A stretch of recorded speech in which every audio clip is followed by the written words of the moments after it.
The 6.7 Powerstroke, making a whopping 440 horsepower out of the factory. It is the truck I own and daily drive. But what does an 800 horsepower 6.7 Powerstroke look like? Well, that is what we're going to be finding out in today's video. Test driving and racing this 6.7 Powerstroke that has over 800 horsepower and has a stage 4 transmission. But we have a problem. Since it creates so much power, it caused the torque converter to lock up, causing it to stop or die out every time he drives it. So Asher Automotive, an automotive company in Bryan, Texas, ordered a new torque converter to put in today. And we're gonna install that as well as show you guys the 0 to 60 test on this 800 horsepower 6.7 Powerstroke. Stay tuned. Today we are at Asher Automotive shop here in Bryan, Texas, and we have got a beast of a 2019 6.7 Powerstroke behind us. I believe this thing is pushing close to 800 horsepower. This is Paul, the shop manager here, and he's gonna be talking about what's all been done to it. We're gonna be doing some driving tests for you guys at the end of the video. Stay tuned, let's get right into it. Hey, this is Paul at Asher Automotive. Want to tell you some of the things we've done to this 2019. First off, we've put a 6-inch BDS lift kit on it. Basically, every option you can think of for a lift kit is on this thing. It has the Fox shocks down there for the dual stabilizer system. We put the Nitto grappler tires on it, 24-inch wheels on this thing. We've also done the brakes are done with the Willwood kits, calipers, brake pads, and rotors on this thing. All of the upgraded maintenances have been done to it. The custom bumper that you can see here with the winch is we put on it as well.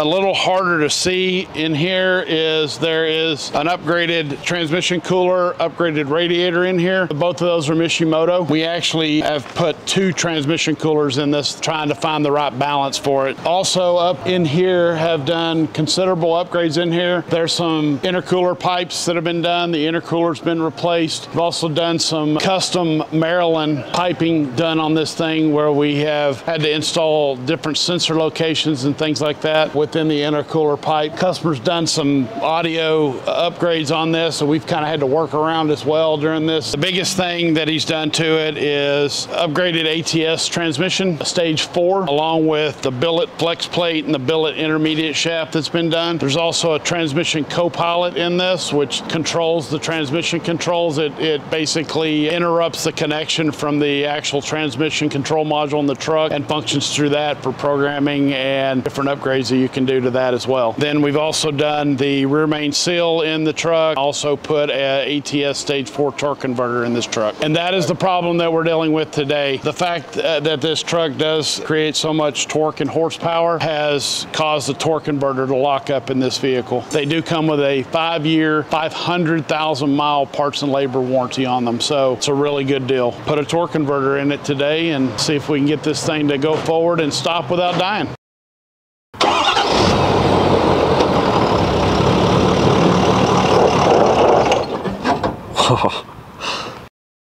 The first thing we did was remove the fender well and the passenger side tire. The next thing we're gonna do is go ahead and pull the drive shaft, the front and the rear drive shaft off. But the next step that we did was pull the transfer case off of the transmission and actually set that to the side. Once we did that, we were able to actually pull the entire transmission out, which is a stage 4 transmission, as you guys can see. The next thing we did was pull the torque converter off, which was a very simple, easy process. Just slid it right out. And then we actually primed the new torque converter to go in. We actually just poured some ATF fluid inside this torque converter and then slapped it up to the stage 4 transmission. Once the new torque converter was on the transmission, we were able to actually button everything up, put the new transmission up, and put the transfer case back on and just tighten everything up, as well as put the fender well back on and the tires. So now let's see the actual power test on this thing. As we were back at Asher Auto for day 3, they had a couple of minor hiccups, I guess you could say, yesterday. We were gonna go ahead and now finally drive this thing. We're gonna do a 0 to 60, some burnouts, and a couple more stuff with this truck, just to make sure everything's running good and that everything is performing great. As you guys can see, it's a little bit rainy, a little bit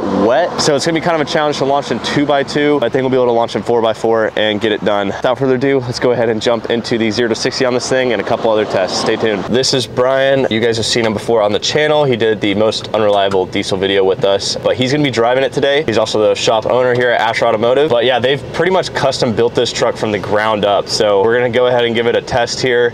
You can just already spinning those tires. This thing is fucking, holy shit. This thing is fast as shit.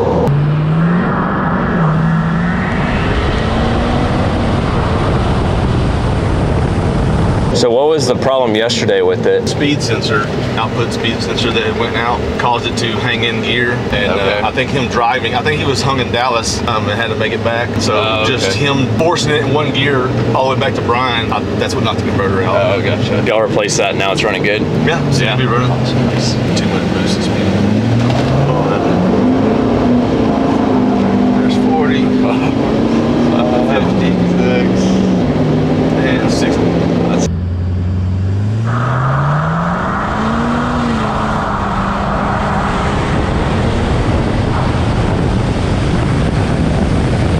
say about 7 seconds-ish, you think? Or a little bit? I wasn't counting. Did you have a counter? I was trying to count in my head, but we could time it, but it's just like you spin those tires so fast, you don't really know where your speed's at. But like it caught it, 35, 40. Yeah. And then it was just, you could feel the difference in the spin. Got the stopwatch here. I'm gonna just go ahead and press it. All right, guys, here we go. And go.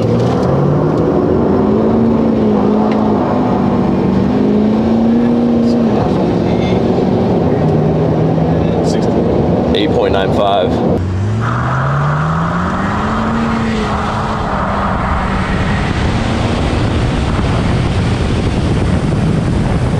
I feel like it's 100% because you're spinning out. It's got more than that, but yeah, wet roads and customer's truck. Probably just push it. Push it four wheel.